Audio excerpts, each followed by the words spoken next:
Welcome to the BumbleKast. I'm your host, Ian Flynn, the Bumble King, and joining me as always is my Bumble co-host, Kyle JCRB Krause. Well, you know, Ian, we do that live stream thing once a month, right? Mm-hmm. We get a lot of questions during that, and we appreciate that. Mm-hmm. Unfortunately, we don't have all the time in the world to answer all of them. So what are we going to do? Well, we're going to answer them now is what we're going to do. Well, heck, that sounds like a good idea to me. All this episode is from priority YouTube super chats. So anyway, sorry for cutting you off there. Go ahead. No. Part of the reason why we have such a backlog this time is I was sick when we were live, and I just couldn't get through them as much as I normally do. And I'm still recovering from that. So let's get it done. Let's just do it. Let's put a bow on this. Let's answer some questions. Well, also the reason why we didn't get through them all is because we had almost as many super chat questions as we did regular questions. So that's great, but also a little harrowing. Well, here we are. We're going to get caught up on them. So let's not waste any more time. Thanks to everyone who supported us with the super chats and sending questions and everything, and joined us in the chat and everything. You guys are fun. It's a good time. So let's go ahead and get into it. This one is from JJ Slider. In Secret Rings, Eraser plus Ifrit Golem could destroy the Arabian Nights world by destroying the book's pages. If those two did make it to a world without text/pages, could they destroy said world anyway? I don't think so. I think their powers are a production of their particular universe. It's contextual. I imagine that they could cause some serious damage, but I don't think they could attack the real world on the same scale as they are able to attack the book world. Well, that is a lot of damage. Here's one from the Might of Gabura. Hey again, Ian. Are you a lore manager? I think I asked you this before, and there's been many discussions in the Sonic community about it. That is one of my jobs. I'm a narrative director by title over at Aether Studios. And I am on the lore managing council group, whatever word we're using, with the Sonic brand. That amounts to I show up at meetings to discuss story-related material. Yes. And sometimes you even get to speak and say things. And sometimes other people agree with you. And sometimes they don't. That means you don't have the power to just make anything you want canon, right? Correct. Or non-canon, as it were. I'm still going to blame you for making Sonic Labyrinth non-canon, though. That was definitely your fault. Because if I know anything about it, if I know anything about you, Ian, I know that you would, of course, want to immediately remove something from canon and not figure out some way, somehow, to use it. That's me. That's totally you. You would never, ever, like when you did Archie, you never brought any elements back. You just, it was all you, buddy, all the time. Can't wait for the 1 hour reaction video. Ian Flynn finally admits that he hates Sonic. I mean, you don't? One Google's image search from like 10 years ago. You don't? But give it like angry eyebrows or something. Are you just describing the thumbnail we're going to give this episode? Maybe. You do them more often than not. Here's one from Meta Mode. In Advance 3, the entire world was split into pocket dimensions. Does this mean that Route 99 was an aggregate of every metropolitan area on Earth? That would have been interaction gold. No, I just think it was that particular city/highway was in its own little pocket. I don't think all the zones accounted for all the space of the world. It just represented all of the cities in all the world, but it wasn't it's the all one the where cities. Sonic and friends happened to go. Sure, we'll go with that. Here's one from OzJam. In terms of Sonic's personality in the movies, do you think it would be better if he was more like his game personality, or was it better to make him more unique from others? I think it was better to make him more unique. Yeah. Make him his own distinct character. And, it's the first Sonic movie. He needed an arc. Modern Sonic doesn't do arcs, really. Maybe a personal lesson for the moment, but he doesn't change really from game to game. Sonic doesn't learn anything. I know that there are different interpretations and whatnot. There is some differentiations between titles. Don't get nitpicky with me. I mean that he doesn't advance character-wise too much. So having Movie Sonic be his own character with his own arc and growth is fine, is good. It's funny that he doesn't advance, considering there were literally 3 advance games. Three times that it said Sonic Advance, Sonic Advance, Advance Sonic. Waka waka. I'm terrible. I know. I'll stop. Just kidding. Never stop. I think that was a pretty advanced joke. Really? I thought it was more remedial. Yo! System 509 has a question. Fun little idea. Eggman asked the Mario brothers to babysit Sage for a day. How did the brothers handle an evil AI ghost girl for a day? I'm just imagining this is like the Super Mario Super Show versions of them. The cartoon versions or the live action actors? Yes. I want it to be the live action ones, and they've got like some CRT monitor that has Sage superimposed in post popping in. Yeah, yeah. And she's like inexplicably possessing various electronic devices around the set, so the lamp flickers or the vacuum turns on to spook Luigi. The microwave inexplicably has a speaker. And she just kind of terrorizes them because she can. Yeah. And then there's a lesson about, gentle but firm parenting by proxy. And she decides that they're not so bad right as Eggman comes to take her home. And then Eggman is just a live action guy with a big old mustache and blue glasses and a bald cap. Yeah. Special end credits version where Sage sings Do the Mario. Good stuff. And she's in the corner like a looping GIF. Just I like it. I dig it. I can't add anything else. You've done it. Diamond Death has a question. So, Tales in the Music Maker is canon? No. Why not? Oh, because I say so. Clearly, I have the authority. Oh, some people are going to take that seriously out of context, and it's going to get you in big trouble, sir. We've been at this for so many years. There have been so many bad faith takes. I'm tired of walking on eggshells. Let them get their YouTube clicks. I'm done. All right. Fine. Yeah. Mighty Gabura has a question again. With Tails' implications on the multiverse, I would use it to say anything related to Sonic is somewhere in his multiverse. Is this agreeable and okay? Sure. Is it? I don't know. Maybe.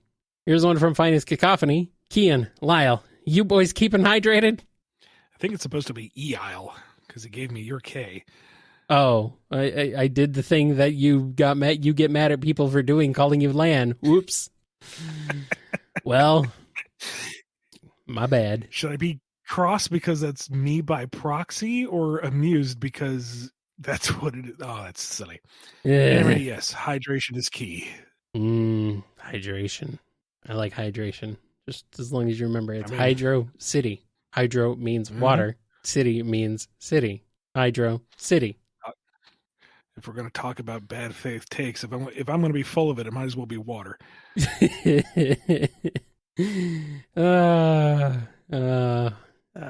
Alejandro 333777 is here with a question. Sonic Frontiers spoilers. Do you think if and when Sonic and Tangle are officially meeting in a game, it'll be like the comic page when they met, flashback style, kind of like Amy's flashback in Adventure? Not necessarily. It would entirely depend on the context of her introduction into the game universe. I mean, it could just as easily be, she swings into the scene and it's like, hey, Tangle, long time no see, because we've heard that line a million times. Hey, Tangle, long time no see. And she'd be like, I just saw you yesterday. I know, that's a long time for me, because I'm so fast. Here's one from James the Redneck. What are your thoughts on Pizza Tower and McPig, creator of the games? If they gave you and Sega the green light on a Sonic crossover, what would be the result? Huge props to McPig for making their own game and for it being such a success. Like, mad props to you and all who were involved. I haven't played it myself, but having seen a bit of it, it's like this could be a Knuckles game. It kind of is, You yeah. get up speed, you go up walls, you smash through enemies. I mean, it's Sonic adjacent just enough that it would feel natural, but it would also be, clearly his own style.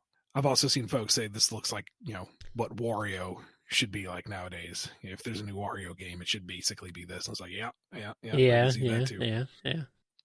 Yep. It's a great looking could, game. Not played it myself. But I could see a very easy crossover potential because it is kind of Sonic adjacent in terms of gameplay. Like, you could have different player characters with slightly different tweaks to them. Maybe Sonic has a easier time getting up to full speed. Maybe Knuckles has an easier time ascending walls or can stop partway up. That would require you to rethink some of the level designs and flow, to be sure. But, you could take the core mechanics of Pizza Tower and tinker with them, and maybe it doesn't have to be like fully optimized. Maybe it's the characters are there just to have fun with. Mm-hmm. But it could work. It's kind of like Wario Land meets Sonic. Mm-hmm. I appreciate that. Great music too. Just got to put that out there, of course, as always. And we got one here from Power Vidsful. When Sage was integrated into the Ancients network, did she and the End see each other? I don't think like directly eye to eye, but I think they were kind of aware of each other. I guess that might make sense. Interesting. And our last one before we take a break is from Excel Hedge. Out of the IDW cast, who is the biggest bathroom hog? Oh, maybe Clutch by default because he doesn't have to share. He can take his time. He can, preen and read a book and, freshen up as long as he wants. Because who's going to tell him to move? Well, who's going to tell him to move and survive afterwards? I guess. Who's the... Second place might be Jewel. I mean, she knows how to put herself together, but that kind of look takes time. Maybe. And where do you think she's going to buff her shell? Like, the living room? Don't be ridiculous. That's gross.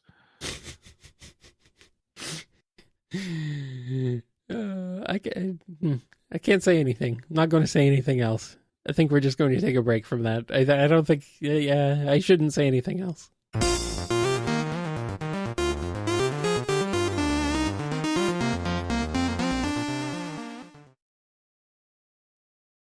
We are back.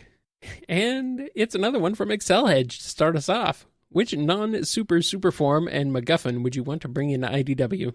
None of them. Overclocked Nicole.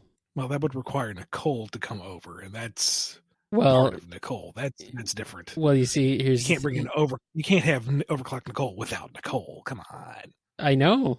That's what I'm saying. Bring in Overclocked Nicole, because then you get to bring in Nicole. And you're cheating the there system. You go. I approve. Yes. But no ultrasonic, no turbo tails, no Hyper Knuckles is the equivalent of supersonic. No. Hyper is a different form. Dang it. Yeah, none of that. Hyper. Anyway, Mighty Gabura has another question. Is Sonic's multiverse limited in all permutations and all possible applications and contents? The last time, no. Here's one from Happy LGPK. Is there a problem between classic Sonic and the modern Sonic the Hedgehog in the games? Time Eater nearly destroyed everything. No, they seem pretty cool with each other, and the timeline got fixed. Hey! No, classic Sonic and modern Sonic, they're fine. They're on good terms. I mean, I'd hope so. They're the same person, so it'd be kind of awkward. True Cosmic Digilab 79 has a question. Ian, if Capcom have you make a Mega Man Battle Network comic, what new male and female NetNavi we see? Splashwoman.exe? Yeah. Quakewoman.exe? Quakewoman.exe, yeah. I mean, I'm here for it. I mean, I'm not super familiar with the Battle Network series. I never played them myself. I do not have the brain or dexterity for it. I tried a little bit because Aaliyah played them. Yeah. It's like, she's like, these are really cool. Try it out. And I'm like, how do you move on this grid and shoot and dodge and manage chips? No. Give me Little Blue Hedgehog who runs to the right, gets hit, grab ring, continue to run right and get hit. That's more my speed. But I'd want to, do my research on the Battle Network series and, see what is already there, what niches aren't filled, what opportunities there would be to explore, because it has a pretty robust extended cast, yeah? Yeah. Oh, I mean, yes, there are tons of characters. It's a massive list of robot masters become net navies, and also characters from X becoming net navies. There's a lot of characters. So, and then they have their wouldn't necessarily be navigator, their operators too. So, yeah, there's so it a lot. wouldn't necessarily be as much a need, because classic Mega Man is largely rock and roll, and then disposable Robot Masters 1 through 8 per game. Generally, so, yeah. I would imagine Battle Network would be a little easier to adapt narratively and would fill in a lot of content just by virtue of what it already has. Battle Network is a bit more story driven too, so I think that helps. All right, here's one from Madeline Blue Star 7. Would you describe Eggman and Metal Sonic's relationship as a father and son dynamic similar to that of Jumba and Stitch? I don't think Eggman sees Metal Sonic as anything other than a tool, a weapon. There's a fondness there that goes beyond just tool and weapon, but I wouldn't go so far as to say familial. It's definitely not on the level of Sage and Eggman. No. Maybe in the future that will change. Who knows? Now I'm cracking up at the idea of Metal Sonic having Stitch's voice. There can only be one Sonic.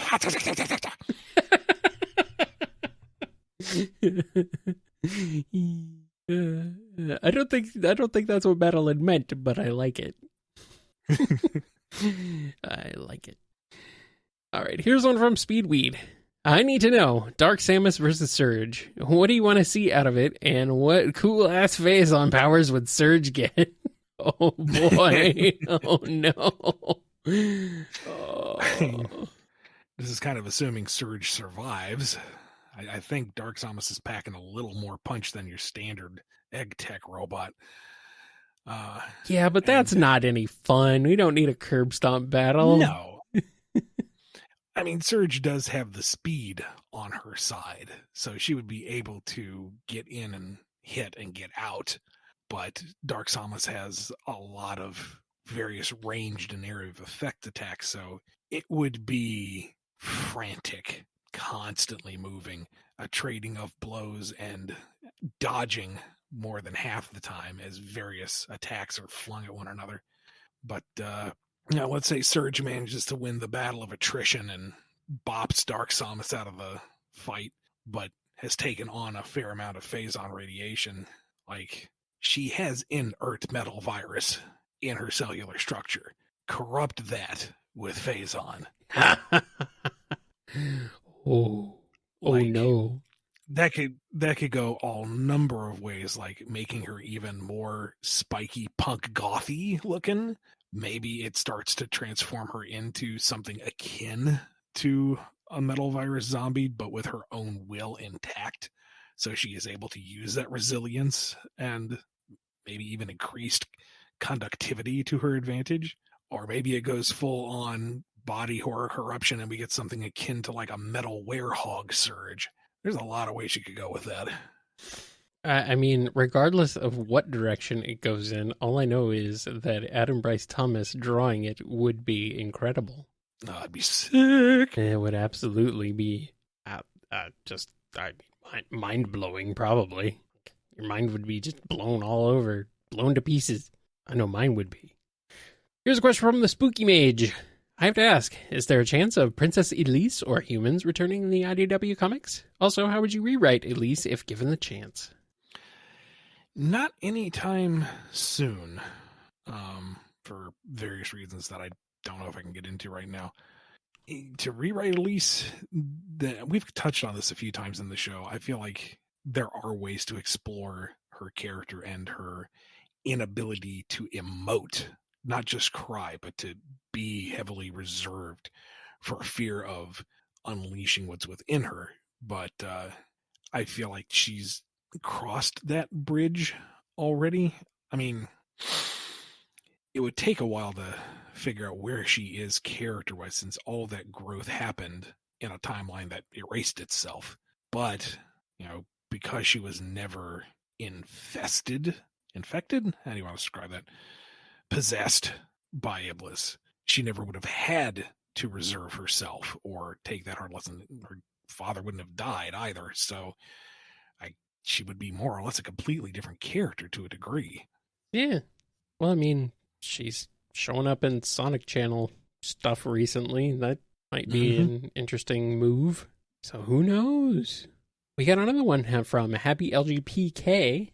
So guys, what do you think that girls love Sonic for his own adventures in games? Do you think his sneakers are the coolest thing on the planet? Mobius needs to be saved by Sonic and Sally again. Do girls love Sonic? I mean, sure. I guess they do. Yeah, I'm sure he's got all sorts of fanboys and fangirls around the world enchanted by his daring do. Yes, I think they do. His sneakers are pretty cool. Not gonna lie. They are. I wanted some of those soap shoes so bad. They are not my style. I am not going to break my neck attempting to grind, but they were cool looking shoes, man. Yes, Sonic has cool shoes. If there's one thing he's got, it's cool shoes. Here's a question from Diamond Death. If IDW closes, will IDW Sonic material be off limits, or do you think we'd see it continue under another publisher? I really worry for another reboot. I am no legal expert, and I cannot speak for Sega as a representative. But from my understanding, from where I see things, the IDW cast was created in a completely different context. They are extended universe material, and we've seen them we've seen a little bit of it in the mobile games. We have a little bit of a name drop in Frontiers. They are as much part of the extended cast as the Babylon Rogues or anybody we saw in the Murder of Sonic the Hedgehog. They don't have the same pedigree, importance, I guess. Reach. But they're also they're also extremely new in the context of everything. Like, we barely have time to see Blaze or Silver, let alone characters originating in the comics. So, and the intention right now is that IDW is part of the modern narrative. So, in a scenario that there is a new Sonic comic somewhere someday, which I'm not saying is anything I'm preparing for, quite the opposite. But in some kind of doomsday scenario where, yet again, here we go, I would think it would be, if not a direct continuation, would still utilize that material. Because whoever is driving that narrative still has to abide by the licensor oversight.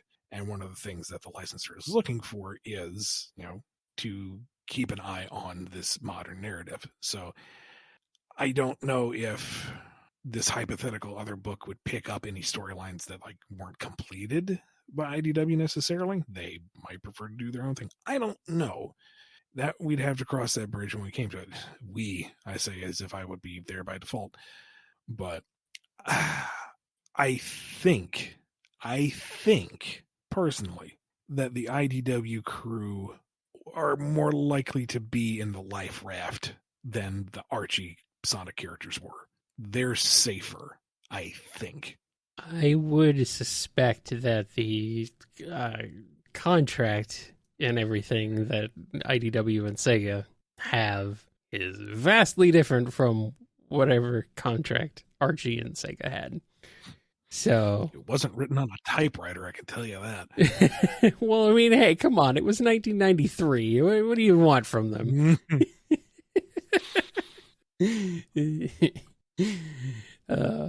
All right, here's another one from Speedweed. Look, I love Ravenbeak, Samus, and the idea of the big Birdman styling in the Sonic universe.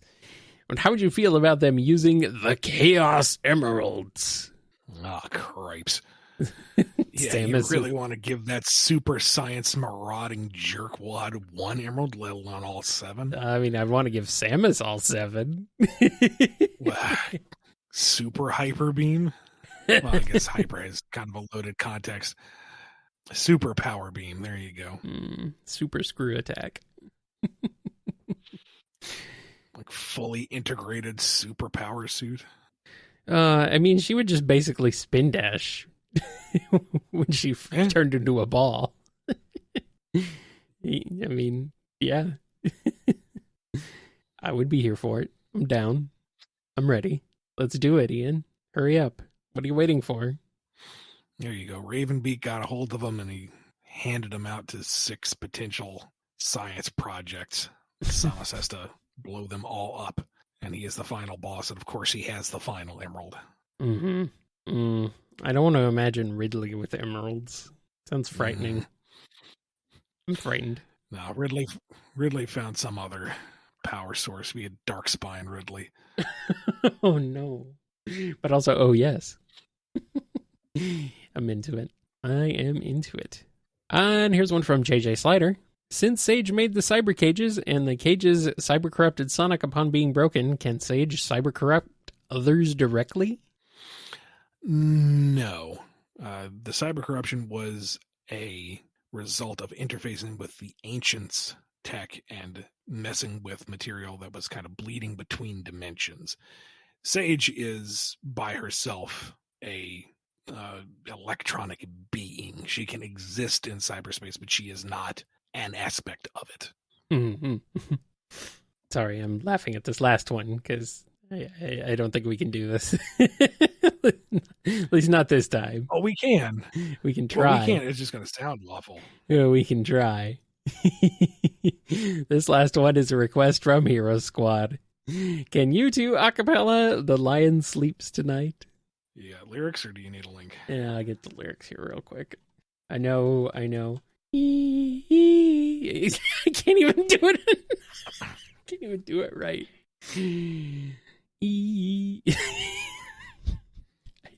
I guess I need to be listening. You want me to lead and you just kind of pop in? Yo, mama way. A wee my way, a wee my way, a wee my way, a wee my way. I can do that, I guess. Yeah, we'll do it, whatever. And a 3, 2, 1. We a mumble way. We a mumble way. In the jungle, the mighty jungle, the lion sleeps tonight. Oh, wee my way, oh, wee my way, oh, wee my way, oh, wee my way, oh, wee my way. The lion sleeps tonight. We a mumble way. We a mumble way. We a mumble way.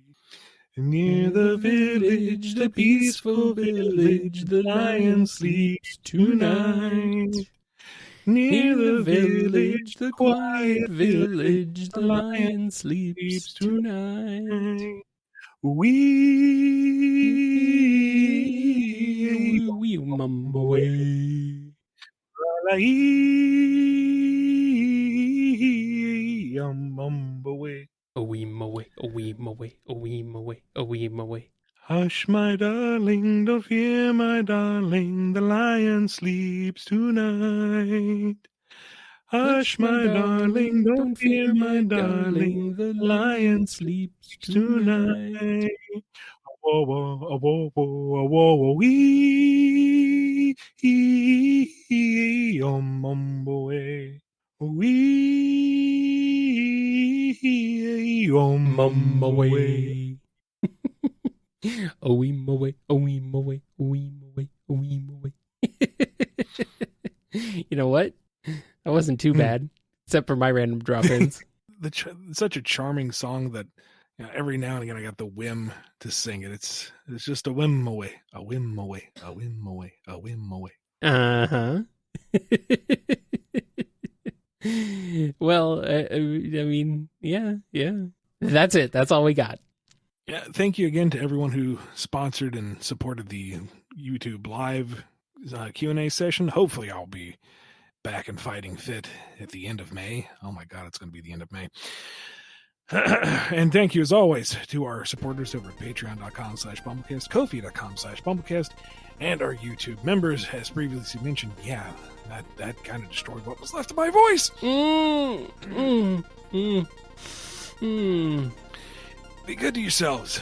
Be good to each other. And we will see you next time on the BumbleKast, the BumbleKast, the BumbleKast, the BumbleKast, the BumbleKast, the BumbleKast. You've been listening to the BumbleKast, a co-production of Bumble King Comics and the KNGI Network. Original theme music composed by Ken Coda Snyder. Remixed intro by T-Lopes. Find out more information, along with podcast feeder links, MP3 downloads, and more at bumbleking.com and kngi.org.